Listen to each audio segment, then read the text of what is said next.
नमस्कार दोस्तों, मैं अभिनय कुमार वर्मा आपके अपने यूट्यूब चैनल सीएससीएम तक में स्वागत करता हूं।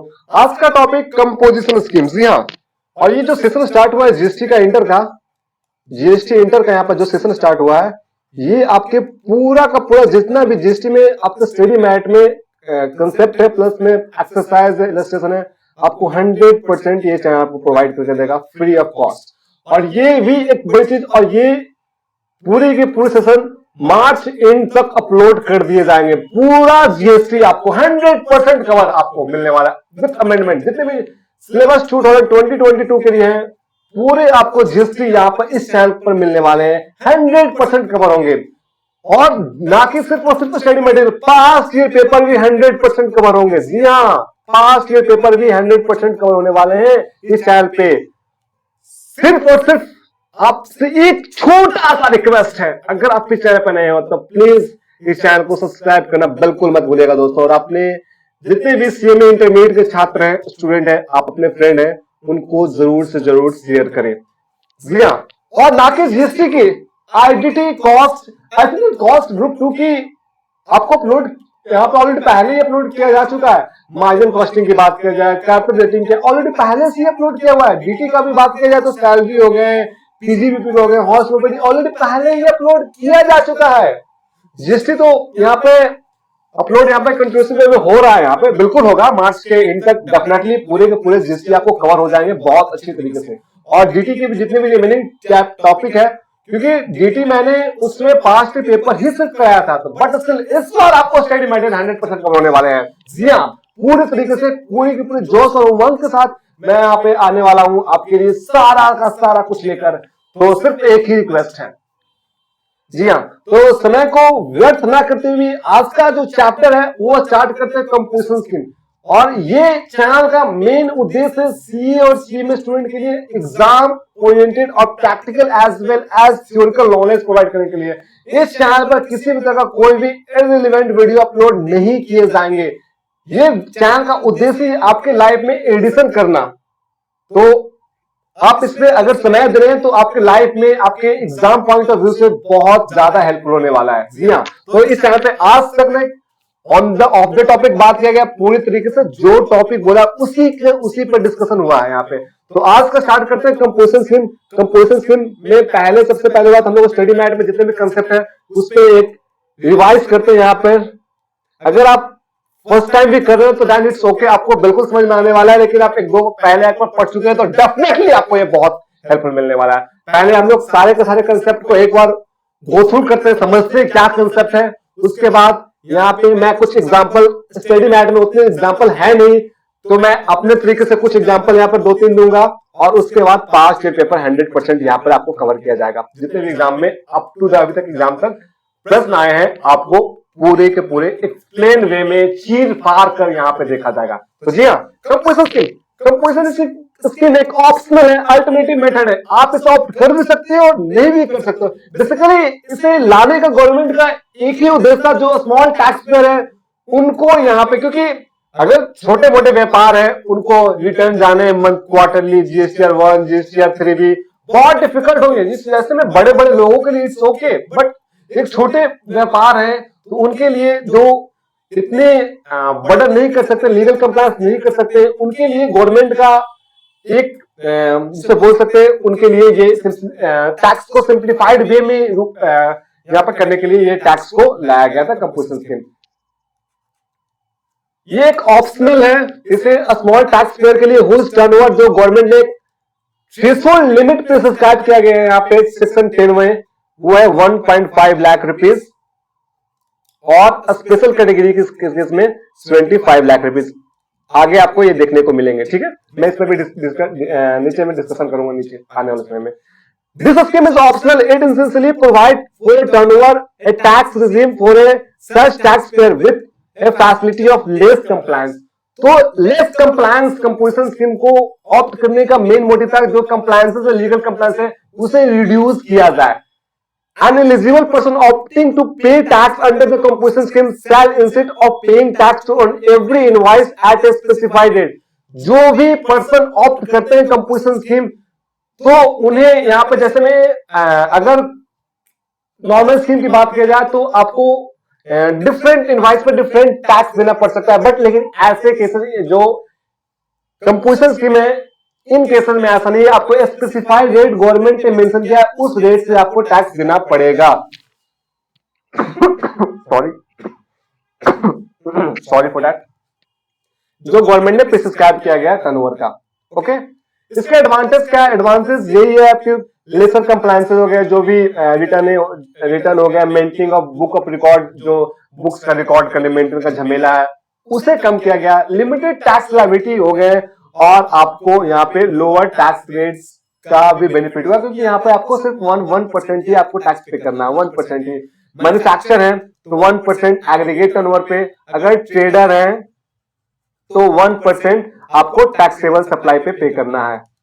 अब टैक्सेबल सप्लाई क्या होता है, एग्रीगेट टर्नओवर क्या होता है, प्लस रेट आपको आगे मिलने वाला है। इस पर भी डिसएडवांटेज क्या है? जी हाँ, एडवांटेज तो आपने पढ़ लिया कि ये एडवांटेज है, तो डिसएडवांटेज क्या है? आपको यहाँ पे जो भी इसका बिजनेस है, आप एक लिमिटेड टेरिटरी में कर सकते हैं, मींस एक लिमिटेड एरिया में कर सकते हैं, सिर्फ और सिर्फ आप इंट्रा स्टेट सप्लाई कर सकते हैं।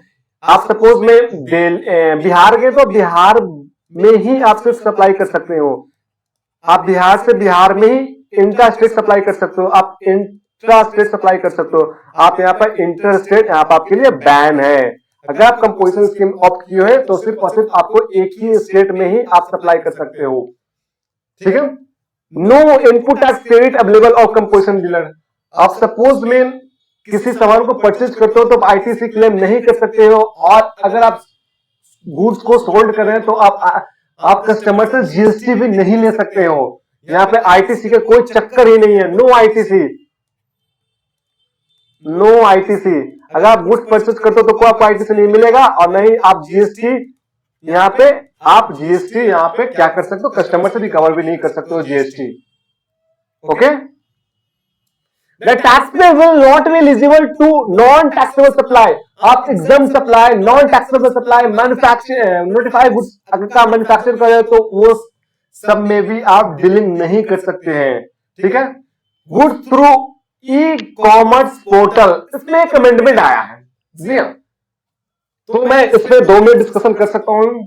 जो भी ई कॉमर्स ऑपरेटर है, जैसे में फ्लिपकार्ट हो गए, अमेजॉन हो गए, और फिर मिंत्रा हो गए, जो भी, तो ये सब के पहले जो था ना कि अगर जब कंपोजिशन स्कीम में ऑप्ट कर रहे हैं तो आप फ्लिपकार्ट में ई कॉमर्स ऑपरेटर में डील नहीं कर सकते थे, बैन था। बट गवर्नमेंट ने एक अमेंडमेंट लाया इस बार, उन्होंने जितने भी ई कॉमर्स ऑपरेटर हैं उनसे पहले बात किया कि क्या आपके पास कोई ऐसा फैसिलिटी है जो आप अपने सॉफ्टवेयर में सिर्फ और सिर्फ ये शो कर सकते हो कि सिर्फ और सिर्फ, सपोज मैं कंपोजिशन स्कीम ऑप्ट किया हूं तो सिर्फ और सिर्फ मैं विद इन स्टेट ही मैं सिर्फ और सिर्फ डील कर सकता हूं, मैं अपने सामान को बेच सकता हूं। जो वैसे मैं बिहार का रजिस्ट्रेशन लिया हूं, बिहार से मैं रजिस्ट्रेशन को लिया हूं, और सिर्फ फ्लिपकार्ट पे सिर्फ मैं बिहार में ही बेचना चाहता हूं, क्या आपके पास कोई ऐसा सॉफ्टवेयर है? तो फ्लिपकार्ट, अमेजॉन, मिंत्रा, ये सब ने कहा जी हाँ। तो गवर्नमेंट ने फिर उसके बाद से एक यहाँ पर नोटिफिकेशन निकाले, और गवर्नमेंट ने कहा कि जो भी ई कॉमर्स ऑपरेटर है में डील करते हैं और कंपोजिशन स्कीम ऑप्ट कर सकते हैं, लेकिन बट आपको इंट्रा स्टेट ही सप्लाई करना पड़ेगा। अगर आप इंट्रा स्टेट सप्लाई करते हैं तो आपको पेनल्टी देना पड़ेगा 10,000 रुपीज, और GST amount whichever is higher. Penalty आपको देना पड़ेगा कितने, 10,000 और जीएसटी अमाउंट जो दोनों में से हार होंगे आपको पेनल्टी देना पड़ेगा ई कॉमर्स ऑपरेटर को। तो ये चीज गवर्नमेंट ने यहाँ पे रिस्ट्रिक्शन लगा दी है यहाँ पे कि अगर आप ऐसे करते हुए पकड़ दें तो आपको पेनल्टी देना पड़ेगा। तो एक अमेंडमेंट ये था कि जो भी ई कॉमर्स ऑपरेटर में डील करते हैं, जैसे मैं बिहार से हूं, बिहार का रजिस्ट्रेशन है तो मैं कंपोजिशन स्कीम ले सकता हूं, लेकिन मैं बिहार में ही माल बेच सकता हूं सिर्फ और सिर्फ, अगर कंपोजिशन स्कीम ऑप्ट किए हुए हैं तो। ओके, अब बात करते हैं composition levy under GST section 10। A registered person whose aggregate turnover in preceding financial year did not exceed threshold limit may opt to pay in lieu of tax payable by him section 9(1) an amount of collected of such rate as may be prescribed। तो government ने यहाँ पे threshold limit prescribe किया गया है। ये 8 state Arunachal Pradesh, Manipur, Meghalaya, Mizoram, Nagaland, Sikkim, Tripura, Uttarakhand में 25 लाख तक आपका टर्नओवर है, तो आप कंपोजिशन स्कीम को ऑप्ट कर सकते हो। अदर और रेस्ट स्टेट में यहाँ पे 1.5 करोड़ यहाँ पे किया गया। टैक्स पॉइंट ऑफ व्यू से बात किया जाए तो person is allowed to opt for composition scheme in the current financial year if his turnover of the preceding financial year did not exceed appropriate limit. यहाँ पे अब बात किया गया है यहाँ पे कि अगर इन्होंने इंस्टीट्यूट ने एक चीज जो बहुत है ना, उन्होंने मतलब कि वो होता है ना कि थोड़ा सा इसके बारे में मतलब एक्सप्लेन सही से नहीं किया, तो मैं यहाँ पे एक्सप्लेन करने का ट्राई करता हूँ। तो पहली चीज कंपोजिशन स्कीम में कौन से बंदे ऑप्ट कर सकते हैं, तो कंपोजिशन स्कीम में ऑप्ट करने के लिए सबसे पहली बात aggregate turnover of the last financial year में अगर आपके पास 1.5 करोड़ है तो आप कंपोजिशन स्कीम ऑप्ट कर सकते हो। और स्पेशल कैटेगरी के स्टेट में आपको 25 लाख रखा गया है। स्पेशल कैटेगरी कौन स्टेट है, ये रहा अरुणाचल प्रदेश, मणिपुर, मेघालय। आप इसे एक निमोनिक ट्रिक के थ्रू भी याद कर सकते हैं, सुनता है में या कोई भी आप अपना एक निमोनिक ट्रिक बना लीजिएगा, that is enough to learn it. Okay, अब बात किया जाता है कंपोजिशन स्कीम में जो सेक्शन 10(1) में यहाँ पे बात किया गया, सेक्शन 10(1) में बात किया गया कि एग्रीगेट टर्नओवर अगर आपका 1.5 करोड़ है तो आप कंपोजिशन स्कीम ऑप्ट कर सकते हैं। तो ये सिर्फ और सिर्फ गुड्स के लिए था, बट इसके साथ साथ आप सर्विस भी दे सकते हैं। अब वो सर्विस कितने दे सकते हो, तो यहाँ पर इन्होंने एक लिमिट यहाँ पे प्रिस्क्राइब किया कि आप इतने अमाउंट तक सर्विस दे सकते हो। कितने अमाउंट तक, जैसे मैं कोई मैन्युफैक्चरर हो गए, ट्रेडर हो गए अलाउड, जैसे मैं सपोज मैं डील करता हूं, मेरी हार्डवेयर की दुकान है, सपोज में मान लीजिए हार्डवेयर की दुकान है, मैं गुड्स के साथ साथ सर्विसेज भी प्रोवाइड करता हूं और मैं कंपोजिशन स्कीम लिया हूं, तो मैं सर्विस कितने अमाउंट तक दे सकता हूं। गवर्नमेंट ने एक लिमिट प्रिस्क्राइब किया है। वो लिमिट कितनी है, वो लिमिट है आपके जितनी भी स्टेट का टर्नओवर है ना, स्टेट का टर्नओवर है ना, उसके 10% और 5 लाख, 10 लाख हो गया और 5 लाख, सॉरी आपके स्टेट का टर्नओवर का 10%, जितने भी स्टेट का टर्नओवर है उसका 10% और 5 lakh, whichever is higher है ना, होगा ना, उतने अमाउंट तक आप यहां पे सर्विस प्रोवाइड कर सकते हैं। ओके, जैसे मैं यहां पे एक एग्जांपल लेता हूं, एक मिनट आपको मैं यहां पे एग्जांपल लेता हूं।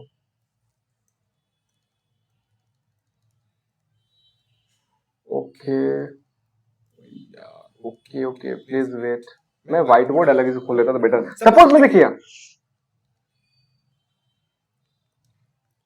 सपोज मैं यहां पे मेरी टर्नओवर है, मैं सर्विस देता हूं, मैं गुड्स का मैन्युफैक्चरर हूं, सपोज में मैं ट्रेडर ही मान लीजिए, मैं गुड्स को लेन देन के साथ मैं ट्रेडिंग करता हूं और मेरी टर्नओवर है प्रीवियस ईयर में 80 लाख रुपीस और मैं सर्विस भी देता हूं, उसका टर्नओवर था 40 लाख रुपीस, टोटल मेरे को टर्नओवर हो गया 1.2 करोड़ रुपीस। क्या मैं कंपोजिशन स्कीम ऑप्ट कर सकता हूं? तो आप अगर ऐसे देखिएगा कि अगर मेरे को टर्नओवर था 1.5 करोड़, देन इट्स ओके, क्योंकि टर्नओवर के नीचे ही है 1.2, मैं कंपोजिशन स्कीम ऑप्ट कर सकता हूं। तो गवर्नमेंट ने एक और चीज इंट्रोड्यूस किया कि आप सप्लाई ऑफ गुड्स के साथ साथ सर्विसेज है, आप लिमिट तक ही दे सकते हैं। सेक्शन 10(1) में वो लिमिट पे सब्सक्राइब किया गया था स्टेट का टर्नओवर। स्टेट का टर्नओवर कितनी थी, 1.2 करोड़ मीन्स इसके 10% हो गए 12 लाख रुपीस और 5 lakh whichever is higher, तो मेरे को 12 लाख तक की सर्विस देनी थी, बट हमने सर्विस दी कितनी, 40 लाख को। तो यहाँ पे मैं यहाँ पे कंपोजिशन स्कीम ऑप्ट नहीं कर सकता हूं। कहने का मतलब सेक्शन 10(1) में यहाँ पे गवर्नमेंट ने डिसाइड किया आपके पास aggregate turnover up to 1.5 crore है तो आप कंपोजिशन स्कीम ऑप्ट कर सकते हैं और आप गुड्स 1.5 में आप गुड्स के साथ सर्विस भी प्रोवाइड कर सकते हैं, बट एक लिमिट के हिसाब से आप कितने तक सर्विस दे सकते हो, स्टेट के टर्नओवर का 10% और 5 lakh whichever is higher, तक आप सर्विस प्रोवाइड कर सकते हैं। जहां पर मैंने यहाँ पे एग्जांपल लिया, मैंने गुड्स में, मैं ट्रेडर हूं, 80 लाख गुड्स में डील करता हूं और 40 लाख की मैं सर्विसेज देता हूं। टोटल टर्नओवर मेरी 1 करोड़ 20 लाख है, 1 करोड़ 20 लाख है, उनका 10% होता है 12 लाख और 5 लाख, विच एवरेज हायर मींस 12 लाख तक ही हम सप्लाई सर्विस कर सकते हैं। बट हमने किया कितने लाख तक? 40 लाख तक। तो हम कंपोजिशन स्कीम यहां पे ऑप्ट नहीं कर सकते हैं। ओके, उम्मीद है आपको ये कंसेप्ट समझ में आया होगा। ये रहा, बात करते हैं इसके बाद।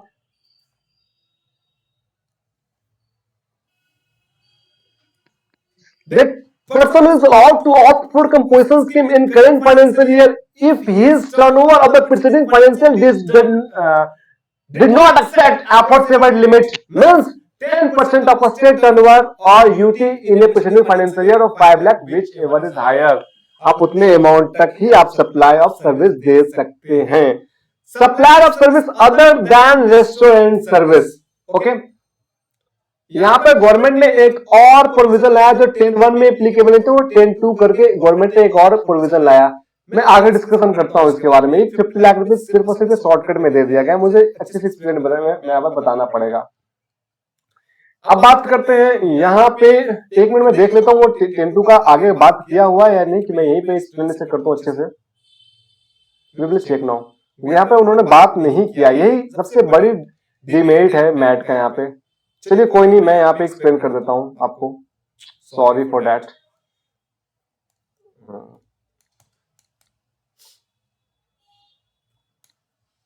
व्हाट इज दिस यार?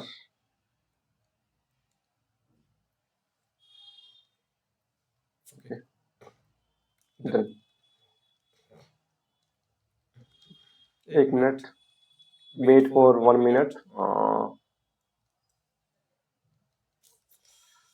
हाँ देखिए, 10(1) आपको उम्मीद है समझ में आ गया होगा। 10(1) आपको, सॉरी 10(1) आपको समझ में आ गया होगा। अब 10(2) की बात करते हैं। 10(2) क्या थे?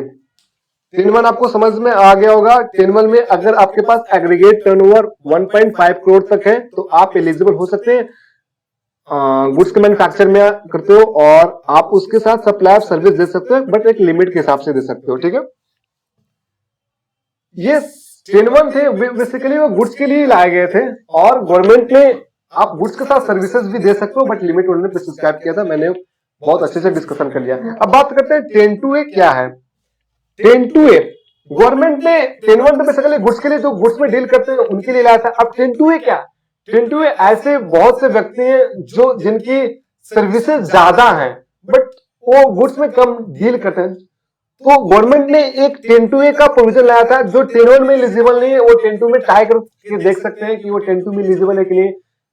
तो गवर्नमेंट ने कहा था कि अगर आपके एग्रीगेट टर्नओवर पिछले फाइनेंशियल ईयर 50 लाख तक है तो आप इस कंसेप्ट में आ सकते हैं और आपको टैक्स पे करने पड़ेंगे 6%, मींस 3% सीजीएसटी एंड 3% एसजीएसटी।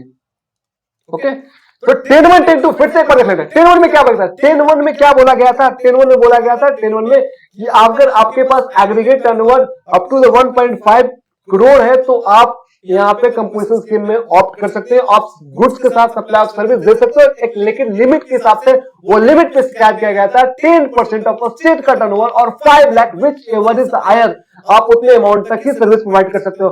10(2) की बात किया जाए तो 10(2) में जो 10(1) में एलिजिबल नहीं है वो 10(2) में भी ट्राई कर सकते हैं, लेकिन वो 10(2) में जो टैक्स पेइंग का था वो 1% से बढ़ के 6% यहां पे कर दिया गया। बेसिकली 10(2) प्रोफेशनल के लिए, जो सर्विस प्रोवाइडर है उसके लिए ही लाया गया था, बट ऐसा नहीं है कि सिर्फ 10(2) सर्विस प्रोवाइडर के लिए ही है, दोनों में जमीन आसमान का फर्क है। तो बेसिकली 10(2) सर्विस प्रोवाइडर के लिए लाया गया था, लेकिन ऐसा नहीं है कि ये सिर्फ और सिर्फ सर्विस प्रोवाइडर के लिए ही था। ये मैन्युफैक्चर जो ट्रेडर है जो गुड्स में डील करते हैं वो भी ऑप्ट कर सकते हैं, लेकिन वो क्यों करेंगे प्रैक्टिकली हमें सोचिए तो 10(1) में वो 1% का टैक्स दे रहे हैं, 10(2) में वो क्यों 6% का टैक्स देंगे? तो ये लॉजिकल नहीं बैठते हैं। तो ये 10(2) यहाँ पे जितने भी सर्विस प्रोवाइडर उनके लिए लाया गया था। जैसे मेरा मेनली काम है सर्विस देना और कुछ कुछ गुड्स में भी डील कर सकते हैं, तो क्या मैं कंपोजिशन स्कीम ऑप्ट कर सकता हूं? अगर मेरी टर्नओवर अप टू 50 लाख है तो यहां पे मैं कंपोजिशन स्कीम ऑप्ट कर सकता हूं। गवर्नमेंट को मुझे टैक्स पे करने पड़ेंगे 6%, और कोई आईटीसी का चक्कर नहीं, रिटर्न का कोई भी चक्कर नहीं। मैं उस पर आगे मैं डिटेल डिस्कशन कर रहा हूं आगे। अब बात करते हैं कि टैक्स पॉइंट ऑफ व्यू से यहाँ पे अगर आप इस गुड्स में डील करते हैं तो आप कंपोजिशन स्कीम ऑप्ट नहीं करेंगे। अगर आप आइसक्रीम एंड और अदर इडेबल में आप मैन्युफैक्चर करते हो तो यहां पे आप आइसक्रीम का मैन्युफैक्चर करते हो तो आप कंपोजिशन स्कीम में नहीं आओगे। अगर आप ट्रेडर हो आइसक्रीम के लिए देन इट्स ओके, आप कंपोजिशन स्कीम ऑप्ट कर सकते हो। मैन्युफैक्चर की बात करो, आप अगर बनाते हो आइसक्रीम को, पान मसाला, टोबैको और टोबैको सब्स्टिट्यूट को, तो आप कंपोजिशन स्कीम में ऑप्ट नहीं कर सकते। आप ये सब गुड्स में डील करते हो, एडिटेड वाटर, तो आप कंपोजिशन स्कीम में ऑप्ट नहीं कर सकते हो। The value of exempt supply of services provided by way of exceeding deposit loans or advances is so far as the consideration is represented by way of interest or discount shall not be taken into account for determining the value of turnover in the state or UT turnover. Okay, अब aggregate turnover के, आप अगर aggregate turnover को aggregate turnover का आप लोगे तो उसमें आपको इंटरेस्ट का जो भी लोन्स एडवांसेस का आपको वहां पे एक्सक्लूड करना है। चलिए यहाँ पर रेट की बात किया गया, रेट की बात, आप किस रेट पे टैक्स दोगे कंपोजिशन स्कीम ऑप्ट करोगे। अगर आप 10(1) में हो तो आपको देना पड़ेगा 1% टैक्स देना पड़ेगा, 0.5% सीजीएसटी और 0.5% एसजीएसटी आपको देना पड़ेगा। ओके, आप अगर ट्रेडर हो, देखिए अगर आप मैन्युफैक्चर हो तो आपको 1% देना है, कितना? एग्रीगेट टर्नओवर पर देना पड़ेगा, एग्रीगेट टर्नओवर पे आपको देना पड़ेगा। अगर आप ट्रेडर हो तो 1% आपको देना पड़ेगा, टैक्सेबल सप्लाई पे देना पड़ेगा। अगर आप ट्रेडर हो तो 1% किस पे देना पड़ेगा? टैक्सेबल सप्लाई पे देना पड़ेगा। ओके, रेस्टोरेंट की सर्विस अगर आप किए तो 5% देना पड़ेगा, 2.5% सीजीएसटी और 2.5% एसजीएसटी आपको देना पड़ेगा। और अगर आप सर्विस अदर देन रेस्टोरेंट है तो आपका 10(2) में बात किया गया, 10(2) की बात किया गया तो उसको आपको 6% का टैक्स देना पड़ेगा। 10(1) में 1% देना पड़ेगा, 10(2) में 6% देने पड़ेंगे। अब बात करते हैं, the composition supplier shall be liable to make payment at the rate of applicable on the supply in respect of every inward supply liable to pay tax under reverse charge mechanism regardless of the rate of tax that is applicable on him of outward supply effective from by him. It may be noted that the value of inward supply would not be included in the aggregate turnover of the composition taxpayer. The liability of discharge by him of the such inward supply. आप purchase करते हो तो जो भी inward supply है, जो RTA में tax पे करते हो, वो आपको एग्रीगेट टर्नओवर में नहीं ऐड करना है। ओके, यहाँ पर देखिए 10(2) के बारे में यहाँ पर इन्होंने एक्सप्लेन किया गया। Restriction on the supply of goods and restaurant service opting for composition scheme. अगर 10(2) में ऑप्ट किए तो आप ये चीज को सप्लाई नहीं कर सकते हैं। मैंने ऊपर पे आपको डिस्कशन किया था, मैं फिर से एक बार रीड आउट कर रहा हूं। He is not engaged in supply of services, जो सर्टेन यहाँ पे लिमिट पे सब्सक्राइब किया गया था, लिमिट था 10% ऑफ स्टेट टर्नओवर और 5 लाख विच वाई हायर। आप उतने अमाउंट तक ही आप सप्लाई सर्विस दे सकते हो, उससे ज्यादा आप नहीं दे सकते हो। He is not engaged in making any supply of goods or services which are not liable to tax under this act. However, he may deal in exempt supply. He is not engaged in making any interstate supply in any interstate outward supply of goods and services. अगर आप composition scheme opt किए हुए तो आप interstate outward supply नहीं कर सकते, एक राज्य से दूसरे राज्य में आप सप्लाई नहीं कर सकते हो। बहुत से एक मैं बता रहा हूं, एक चीज आप समझ लीजिए, सप्लाई नहीं कर सकते बट परचेज कर सकते हैं। मैंने एक स्टूडेंट से पूछा था, उसने बोला कि नहीं मैं परचेज नहीं कर सकता हूं, तो ये बिल्कुल ऐसा नहीं है। अगर आपको नहीं पता तो जान लीजिए कि सिर्फ और सिर्फ ये आउटवर्ड सप्लाई की बात है। आप परचेज ऑल ओवर इंडिया से कर सकते हो, डजंट मैटर, बट आप कंपोजिशन स्कीम ऑप्ट किए हुए हो तो आपको सिर्फ और सिर्फ intra state means within the state ही आपको सप्लाई आपको करना है। अगर आप इंटरस्टेट सप्लाई कर देते हो तो आप कंपोजिशन स्कीम से बाहर हो जाओगे। नोटिफाइड गुड्स का मैन्युफैक्चर आप नहीं कर सकते हो, आइसक्रीम, अदर एडिबल आइटम, ये सब चीज को मैंने ऊपर में डिस्कशन कर चुका। or he is neither a casual taxable person or non-resident taxable person. अब बात करते हैं where more than one registered person having the same PAN, the registered person shall not be eligible to opt for composition scheme unless all such registered person to opt to pay tax under the scheme, all registered person having same PAN to opt for. कहने का मतलब अगर आपके पास single pan है और आप different state में आप रजिस्ट्रेशन लिए हुए हो, तो आप ऐसा नहीं कर सकते हो कि 2 राज्य में आपने कंपोजिशन स्कीम ऑप्ट किए हुए हैं, इधर 4 राज्य में आप नॉर्मल स्कीम में ऑप्ट किए हुए हैं. ऐसा बिल्कुल भी पॉसिबल नहीं है. आपको आना है तो एक साथ आइए. मीन्स कहने का मतलब आपको लेना है तो सारे राज्य के लिए जितने भी रजिस्ट्रेशन है आपको कंपोजिशन स्कीम लेना है, नहीं तो आप पूरे का पूरा नॉर्मल स्कीम एक ही ऑप्ट कर सकते हो. कहने का मतलब कि आप दोनों चीज नहीं कि कुछ राज्य के लिए कंपोजिशन स्कीम ऑप्ट कर लिए, कुछ राज्य के लिए नॉर्मल स्कीम ऑप्ट कर लिए, ऐसा नहीं पॉसिबल है. अगर आपको ऑप्ट करना है तो सारे राज्यों में लिए जितने रजिस्ट्रेशन लिए हुए सारे के सारे के लिए आपको कंपोजिशन स्कीम ऑप्ट कीजिए या फिर नॉर्मल स्कीम. ओके, एक यहाँ पे एग्जांपल दिया हुआ है. यहाँ पे A company has the following business separately registered: sale of mobile device registered in Kerala, okay, furnaces of branded restaurant registered in Goa. This scheme would be applicable for the 2 unit. The company cannot opt for composition scheme. जी हाँ, मैंने पहले ही आपको बताया था कि अगर आप ऐसा नहीं कर सकते कि कुछ राज्य के लिए आप कंपोजिशन स्कीम आपके लिए, कुछ के लिए आप, तो दैट इज नॉट पॉसिबल. अगर आपको लेना पड़ेगा तो सारे के लिए. इनके पास 2 यहाँ पर रजिस्टर थे, केरला में, गोवा में. उन्होंने बोला कि मैं एक के लिए, sorry,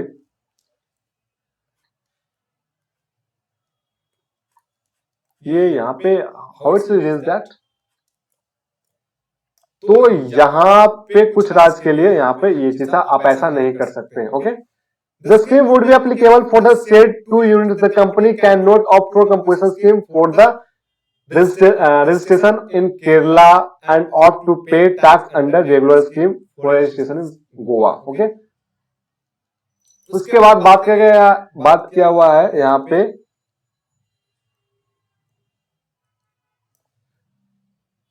registration on the supplier of services opting for composition scheme section 2. यहाँ पे sorry restriction, sorry for that. Restriction किया गया कि अगर आप 10(2) में ऑप्ट किए हुए तो ये आप इन सप्लाई नहीं कर सकते. मैंने ऊपर डिस्कशन इस पे किया है, सेम वही है. Where more than 1 registered person and having same PAN, the registered person shall not be eligible to opt for composition scheme unless such registered person to opt to pay tax under the scheme. That all registered person having same PAN must opt for composition scheme. Okay, मैंने ऊपर जो discussion वही की यहाँ पे भी बात किया हुआ है. एग्रीगेट टर्नओवर में क्या क्या चीज को कंसीडर करते हैं जब आप एग्रीगेट टर्नओवर को यहाँ पे कैलकुलेट करते हो, तो क्या क्या चीज आप कंसीडर करते हो एग्रीगेट टर्नओवर. देखिए, एग्रीगेट टर्नओवर में all the taxable supply excluding the value of all the taxable supply, जिसमें एग्जाम सप्लाई हुआ, export of goods and services, interstate supply करते हैं, तो ये सब सारे के सारे जो भी सप्लाई है आपको यहाँ पे ऐड करना पड़ेगा. लेकिन interest on loans and advances ये आपको एक्सक्लूड करना पड़ेगा. ठीक है, और जीएसटी के जितने भी एलिमेंट है, CGST हो गए, AGST हो गए, IGST हो गए, आप सारे के सारे यहाँ पे ये दोनों चीजों आपको एक्सक्लूड करना पड़ेगा. Interest on loans and advantage और सेंट्रल टैक्स, स्टेट टैक्स, ये आपके सारे टैक्सेस यहाँ पे आपको यहाँ पे लेस करने पड़ेंगे. Okay. Further for the purpose of determining the tax payable by a person under this section, expression turnover of the state turnover or union territory shall not include the value of following supplier. Okay. कहने का मतलब यहाँ पे तो further for the purpose of the determining the tax payable by person under this section, the expression turnover in a state or turnover in union territory shall not include the value of the following supply. Okay. अब बात किया जाए, sorry, supply from the first day of the April of the financial year up to the day when such person liable to for registration under this act. Exempt supply of service provided by way of extending deposit, loans or advances is so far as the consideration is represented by way of law of interest. ये इन्होंने बात किए हुए हैं कि आपको यहाँ पे सपोज मैं एग्जांपल देता हूँ, यहाँ पे supply from the first day, आप जो फाइनेंशियल ईयर से सपोज में आप जिस समय से लेके यहाँ पे आप जो 1.5 लाख 1.5 करोड़ का कंसिडर करो, प्रीसीडिंग फाइनेंशियल ईयर देखते हैं, ठीक है। और जो आप जो करंट फाइनेंशियल ईयर में आप किसी भी तरह का कोई भी सर्विसेज नहीं दे सकते हैं करंट फाइनेंशियल ईयर में, जो नॉन टैक्सेबल हो या फिर वही बात किया गया। From the first day of the April of financial year to the day when which such person liable for registration under this act, okay. Exempt supply of services provided by way of extending deposit, loans and advances. Yeah, that is the way, it's different thing. Lapse of option, आप composition scheme आप lapse कब हो जाएंगे? The option availed by the registered person of composition scheme shall lapse with effect from the day on his aggregate turnover of the preceding financial year exceed the threshold limit. Composition scheme कब lapse होगा? या तो आपको threshold limit cross कर दिए हो then, या फिर non taxable supply, exempt supply, notify goods का मैन्युफैक्चर करने लगे देन, ये सब पॉसिबिलिटी है कि इन केसेस में आपको कंपोजिशन स्कीम लैप्स हो जाएंगे।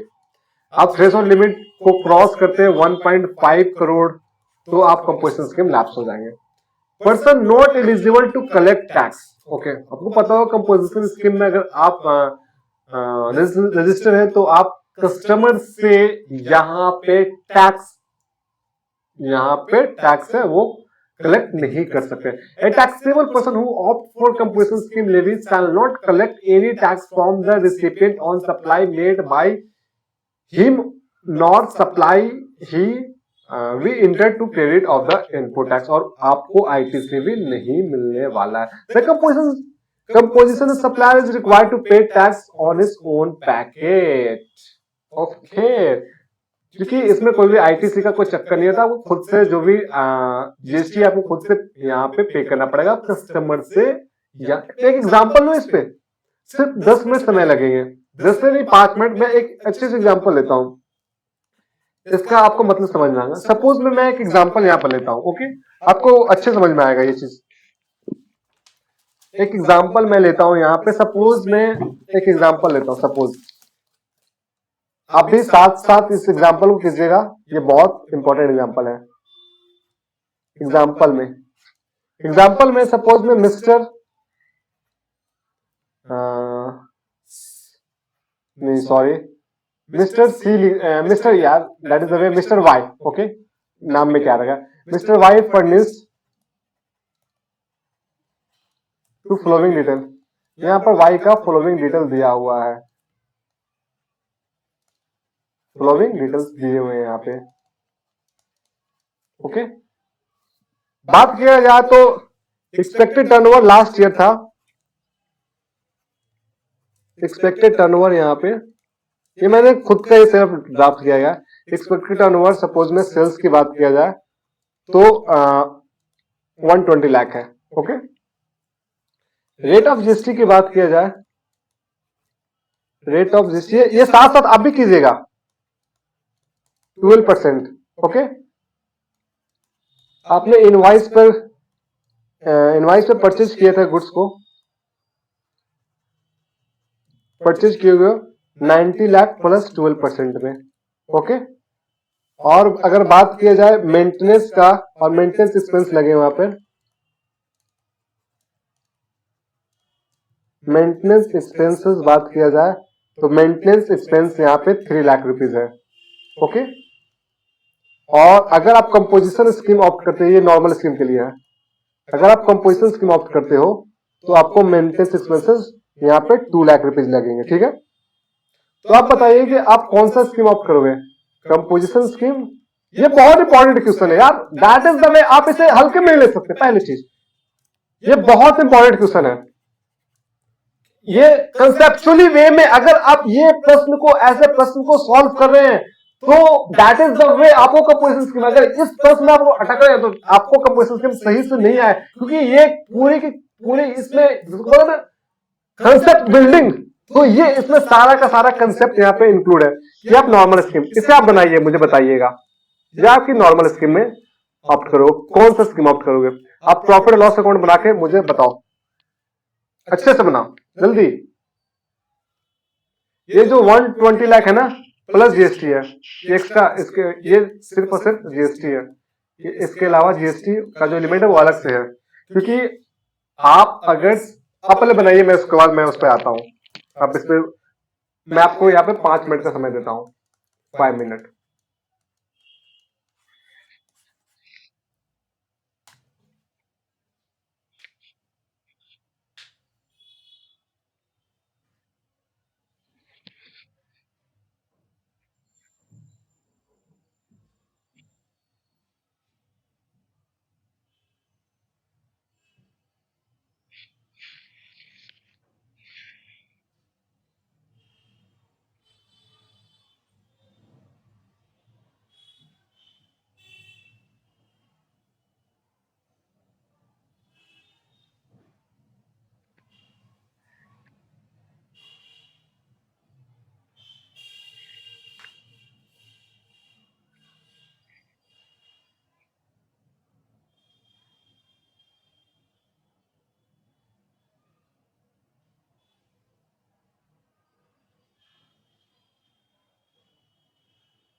सॉरी फॉर दैट, यहाँ पे इंक्लूडिंग कर दीजिएगा, ये जो 120 लाख है इंक्लूडिंग जीएसटी है, इंक्लूडिंग जीएसटी।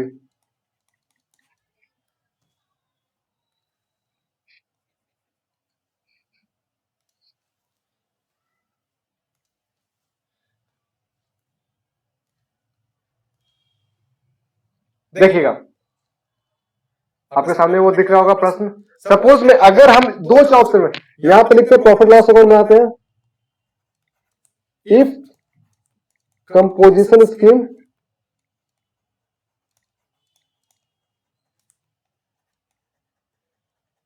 ऑप्ट, अगर हम कंपोजिशन स्कीम ऑप्ट करते हैं तो सेकंड में प्रॉफिट लॉस अकाउंट बना रहे हैं if composition scheme not opt.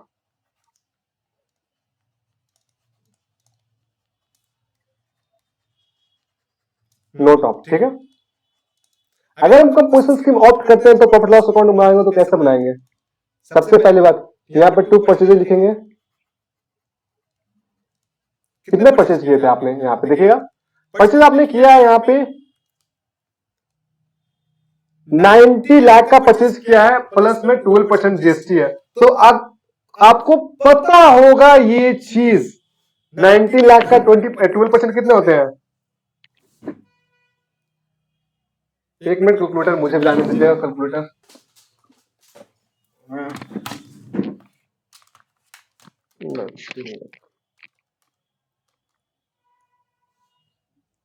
Okay, 90 lakh का 12% होते हैं 10 लाख 80। तो अगर आप बनाते हो तो आपको ये पता होगा कंपोजिशन स्कीम में आपको पता होगा कि जो जीएसटी का रेट है आपको आईटी से नहीं मिलेगा, तो ये कॉस्ट का पार्ट होगा।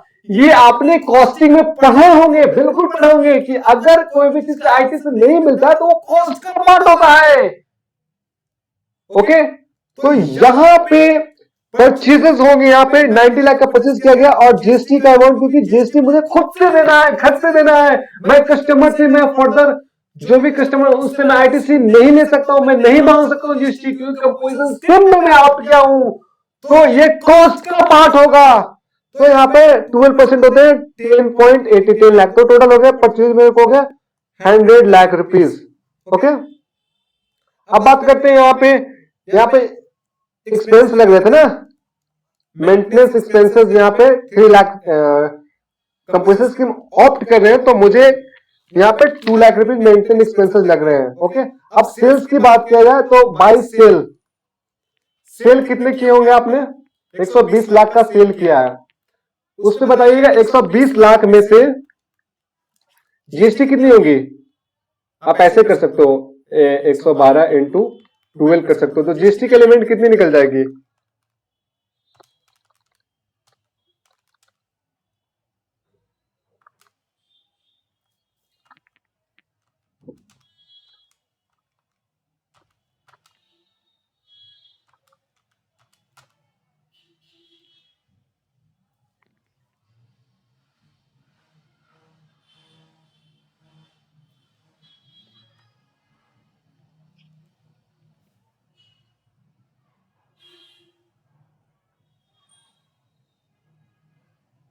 एक मिनट, सॉरी फॉर दैट।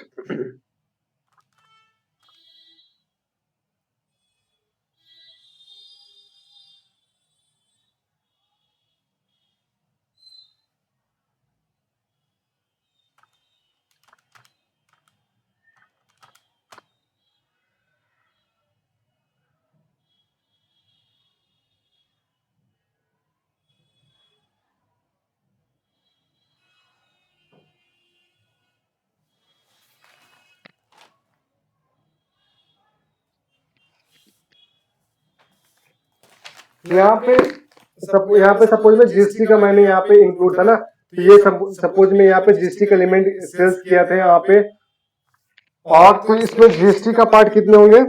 120, अगर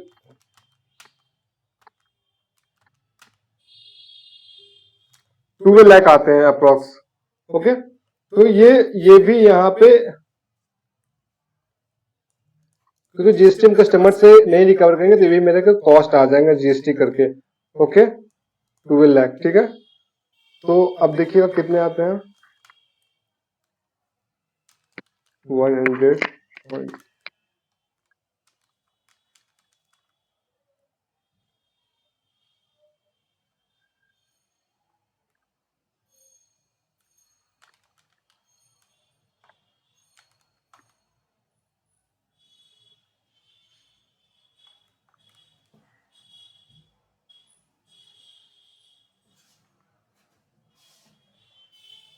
यहाँ पे आ रहे हैं जीएसटी का एलिमेंट का अमाउंट आ रहा है 1.2 आ रहे हैं।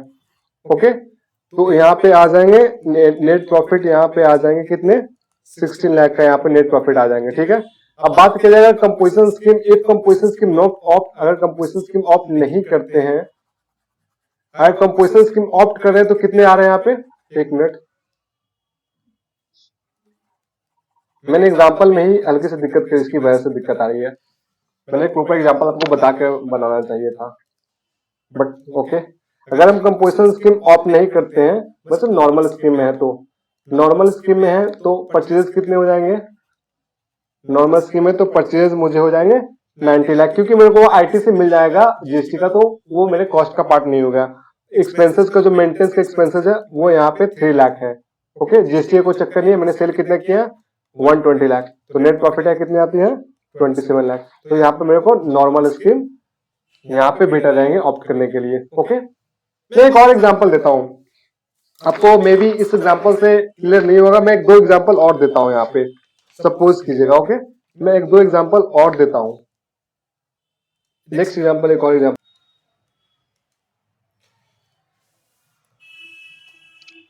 अदर रूल के बारे में देखते हैं, अदर रूल क्या है, अदर रूल के बारे में देखते हैं, अदर रूल क्या है।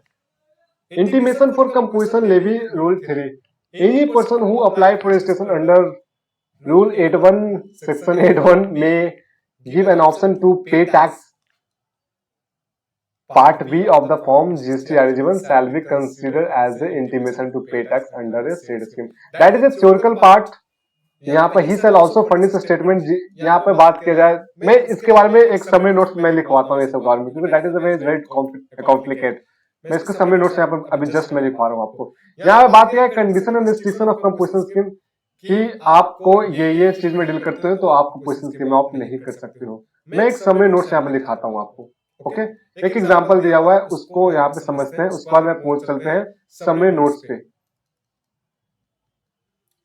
जो पढ़े नहीं, मैं अभी आपको एक समरी नोट्स दिखाता हूँ, ठीक है, उसके बाद मैं एग्जांपल पे आता हूँ इलस्ट्रेशन पर। एक समरी नोट्स हम लोग जो कंपोजिशन स्कीम में पढ़े, एक समरी नोट्स यहाँ पे मतलब हमने क्या पढ़ा, एक छोटे से समरी नोट्स के थ्रू मैं बताता हूँ आपको, जो यहाँ पे पढ़े हमने रिवाइज यहाँ पे।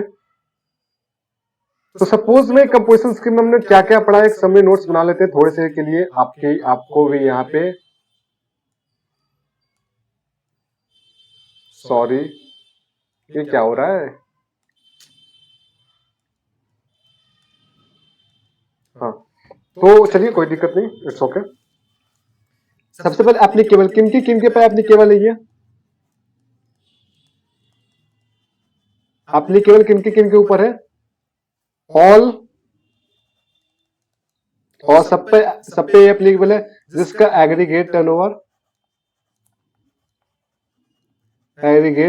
यहाँ पे कितने पर?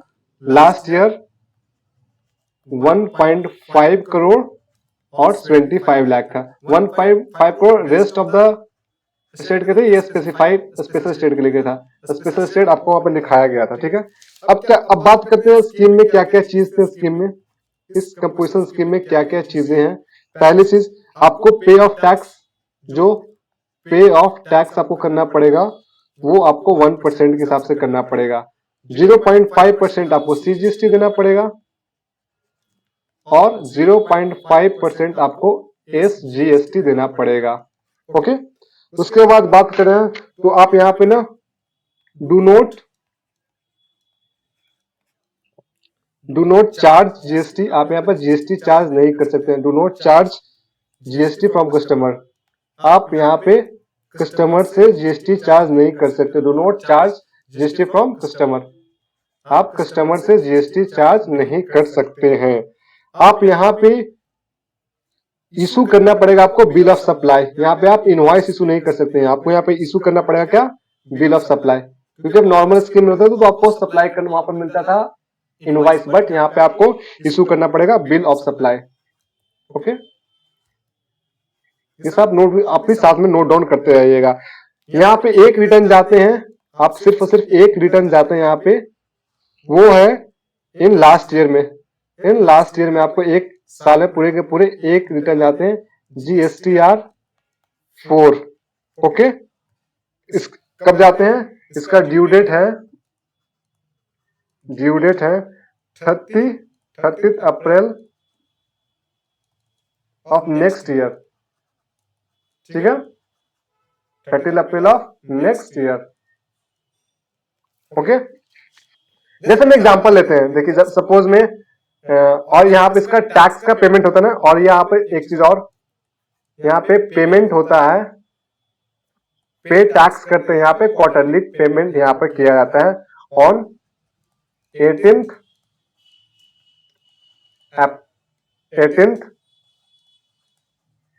From end of quarter. Okay, कहने का मतलब कि अप्रैल में जून का कब किया जाएगा? 18 जुलाई को, ठीक है। जुलाई अगस्त सितंबर का कब किया जाएगा? 18 अक्टूबर को। ओके, अक्टूबर नवंबर दिसंबर का कब पेमेंट करना पड़ेगा आपको? 18 जैन को। ओके, ऐसे ही आपको आगे बढ़ते जाना है, ठीक है। उसके बाद बात किया जाए, आपको मैं बता दूं, इसमें कोई भी ITC का चक्कर नहीं रहता है। You can not claim ITC, इसमें आप कोई किसी तरह कोई भी ITC क्लेम नहीं कर सकते हैं, ठीक है। ये आपको बताएं कि ये कब आप ऑप्ट कर सकते हैं, ये ऑप्शनल स्कीम आपको पता होगा, ये ऑप्ट कर सकते हैं ऑप्ट कर सकते हैं at the beginning of year, beginning of year आप इसे ऑप्ट कर सकते हैं, या फिर at the time of registration, at the time of registration इसे ऑप्ट कर सकते हैं। ओके, आप अगर साल के शुरुआत में कर सकते हो या फिर रजिस्ट्रेशन के साथ, आप बीच में कभी भी ऑप्ट नहीं कर सकते हैं। लेकिन और एक चीज और, यू कैन चेंज कर सकते हैं scheme year two year, year two year. आप इसे year two year scheme change कर सकते हो, एक साल नॉर्मल स्कीम, अगले साल कंपोजिशन स्कीम, आप ऐसे कर सकते हो, ईयर टू ईयर स्कीम को चेंज कर सकते हो। ओके, कहने का मतलब जैसे में कोई भी रजिस्टर्ड पर्सन है, रजिस्टर्ड पर्सन है, दो चीज आ सकता है, या तो वो नॉर्मल स्कीम हो, मीन्स रेगुलर स्कीम में है, या फिर वो कंपोजिशन स्कीम में होगा। ठीक है, तो दोनों में क्या डिफरेंस है रेगुलर स्कीम कंपोजिशन स्कीम में। बात किया जाए आईटीसी की, यहाँ पे आईटीसी की बात किया जाए, रेगुलर स्कीम आईटीसी मिलते हैं लेकिन कंपोजिशन स्कीम आईटीसी नहीं मिलते हैं। ठीक है, आपको यहाँ पर रेगुलर टैक्स पेमेंट करना पड़ेगा, रेगुलर आपको रिटर्न भरना पड़ेगा।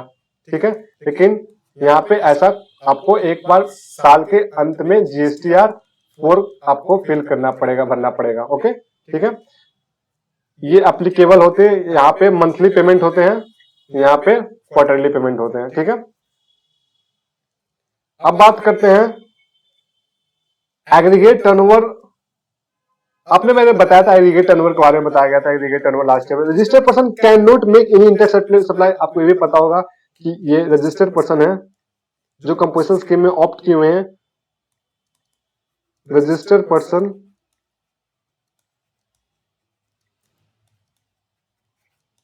Can't make interstate supply, interstate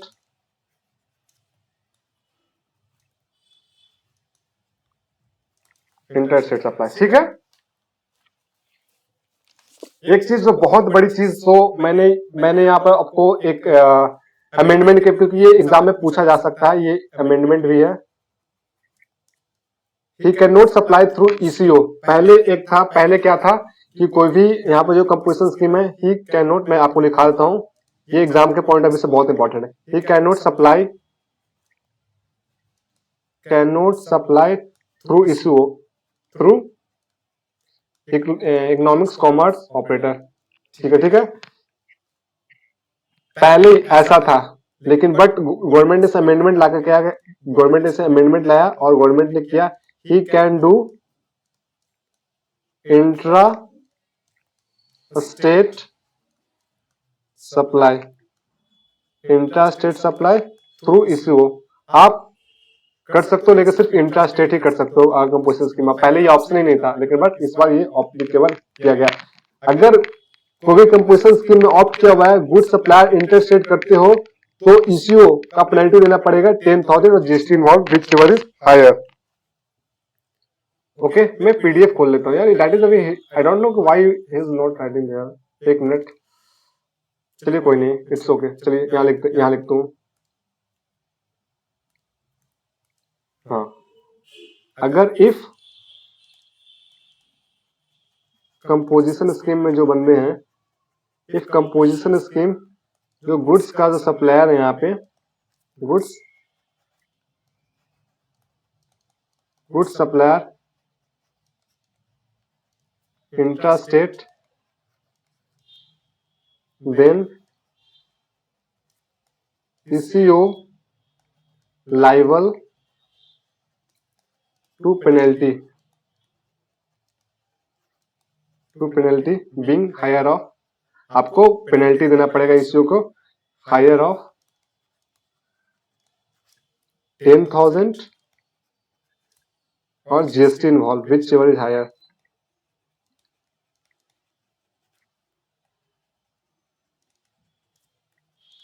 which ever is higher, दोनों में से उतना आपको पेनल्टी देना पड़ेगा ईसीओ को, मीन्स फ्लिपकार्ट, अमेजॉन, ये सब चीज के लिए। नोटिफाइड गुड्स का मैन्युफैक्चर नहीं कर सकते हैं। अगर आप कंपोजिशन स्कीम ऑप्ट किए हुए हैं तो आप नोटिफाई गुड्स का मैन्युफैक्चर नहीं कर सकते हैं अगर आप कंपोजिशन स्कीम किए हुए। तो manufacture can not opt composition scheme, ठीक है। जैसे में पान मसाला,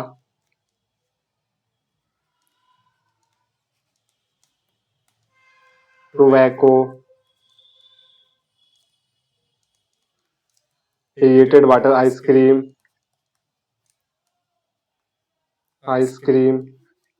एरिएटेड वाटर,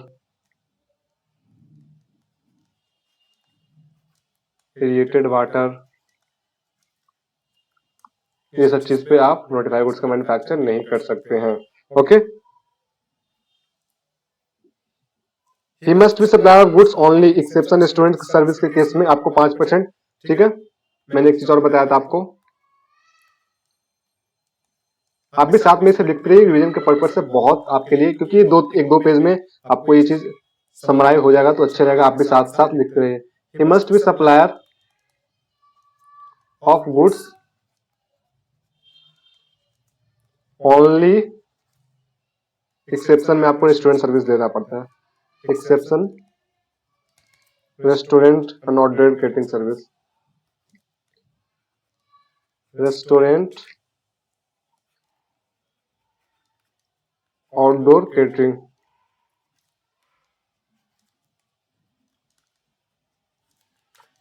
आपको 1% देना पड़ेगा नॉर्मल टैक्स, लेकिन आप रेस्टोरेंट और आउटडोर केटरिंग में डील करो तो आपको 5% टैक्स देना पड़ेगा। रेट ऑफ टैक्स की बात किया जाए तो 1% फॉर ऑल के लिए, रेस्टोरेंट सर्विस के लिए 5% आपको टैक्स पेमेंट करना पड़ेगा। और आप सप्लाई ऑफ सर्विस कर सकते हो, सप्लाई ऑफ सर्विस कर सकते हो, इसके साथ साथ can not exceed 10% of state turnover, 10% of state turnover और 5 लाख रुपीज, विच हायर, उतने अमाउंट तक ही आप दे सकते हो। ओके, बात किया जाए स्कीम में, कंपोजिशन स्कीम में, एक और फिर से मैं लास्ट में मैं इसको समरी कर देता हूँ स्कीम के बारे में। आपको कोई आईटीसी का चक्कर नहीं है, no ITC. Okay, first, second, आपको एनुअल रिटर्न भरना पड़ेगा, जीएसटीआर, आपको एनुअल रिटर्न इसमें भरना पड़ेगा, GSTR4। ओके, और यहाँ पे कब, 30 अप्रैल ऑफ नेक्स्ट फाइनेंशियल ईयर, ठीक है। आप पेमेंट करना पड़ेगा, आपको पेमेंट कब करना है, पेमेंट करनी है quarterly, 18th of next month, 18th of end of quarter, 18th from end of quarter. मैंने एग्जांपल ऊपर दिया था इसके बारे में। ओके, आपको जीएसटी पे करना पड़ेगा आउट ऑफ पैकेट से, ठीक है। पे जीएसटी आउट ऑफ पैकेट, पे GST out of packet, GST पे करना पड़ेगा आउट ऑफ पैकेट से। आप यहाँ पे बिल ऑफ इनवॉइस इशू करके बिल ऑफ सप्लाई इशू करेंगे, इशू करेंगे आप bill of supply, bill of supply. Okay, all branches, उसके बाद बात किया जाए, all branches must opt if together, आपको एक साथ यहाँ पे सारे ब्रांच के एक साथ आना पड़ेगा, ठीक है। ये आपको रहा कंपोजिशन स्कीम का एक समरी, 2-3 पेज की, आप इसे नोट डाउन कर लीजिएगा, ठीक है। ओके, चलिए अब आते हैं अपने स्टडी मटेरियल पर। स्टडी मटेरियल में ये रहा आपके एक प्रश्न है यहाँ पे स्टडी मटेरियल, उसको मैं पास्ट पेपर पे आऊंगा, ठीक है। इसके आपके पास सब सॉल्व हो जाएगा, मैं पास्ट पेपर पे आऊंगा, ठीक है। मिस्टर कितने मिनट हो गए टोटल? टोटल हो चुके 59 minute. Okay, half an hour, it's okay, ठीक है। चलिए, उतना ही सोचा गया था, 1.5 घंटे की क्लासेस ज्यादा नहीं है, इट्स ओके। मिस्टर, एक मिनट, रितेश एक असम का provide the following information for the preceding financial year 2020-22-23. You are required to find out the aggregate turnover for the purpose of eligibility of composition levy scheme and determine whether if he is eligible to composition levy scheme or not for the financial year 23-24. क्या ये financial year 23-24 में eligible है composition scheme के लिए? अब बात करें value of taxable outward supply out of 10 lakh रुपए in course of inter state transaction. Oh my God, 75 lakh में 10 लाख रुपए जो इंटर स्टेट ट्रांजेक्शन कर रहे हैं। Okay, value of exempt supply which include 30 lakh receive और interest on loans on advances. आपको पता होगा एग्रीगेट टर्नओवर में ये ऐड नहीं होते हैं, interest on loans and advances. I don't know यार, ये सिस्टम का क्या हो गया।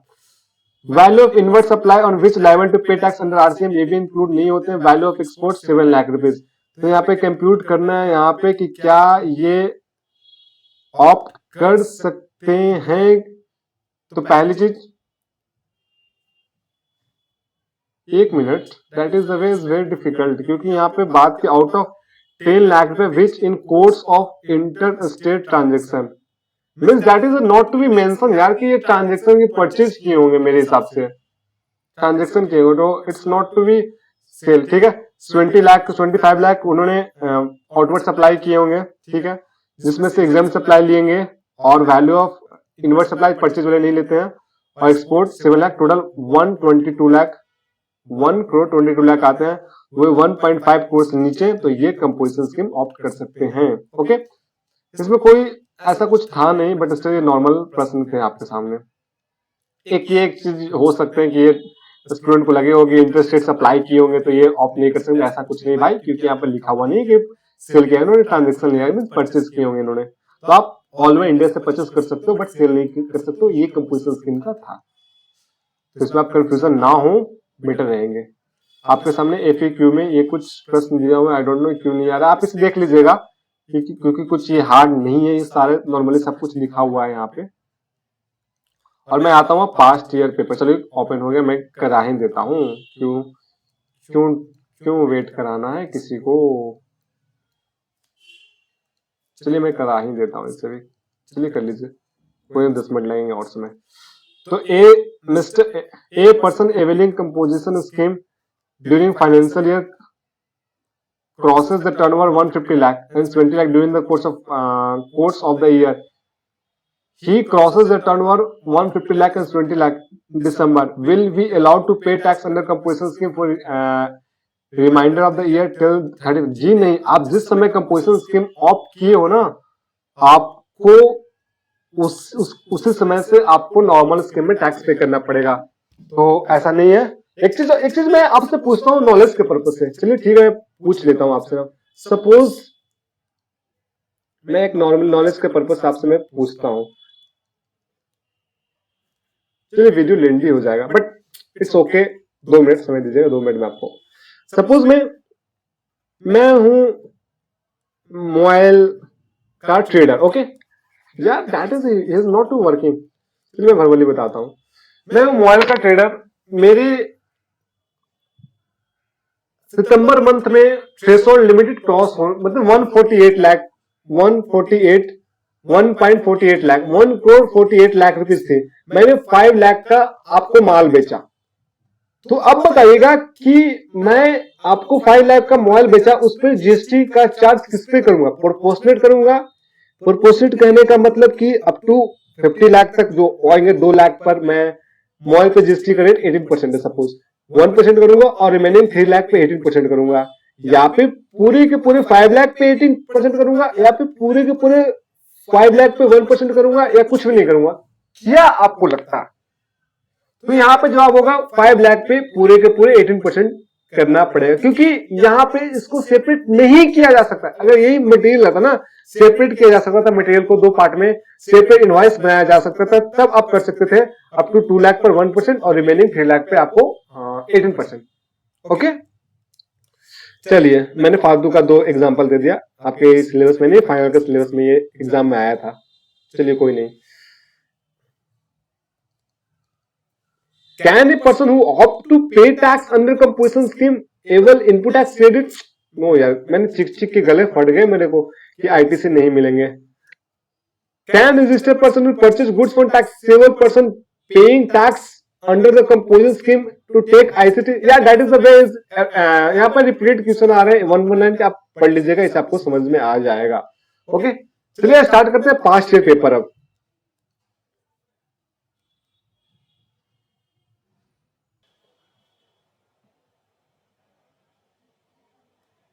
यहाँ पे मुझे कंपोजिशन स्कीम में मुझे एक प्रश्न मिले यहाँ पे पास्ट ईयर पेपर में।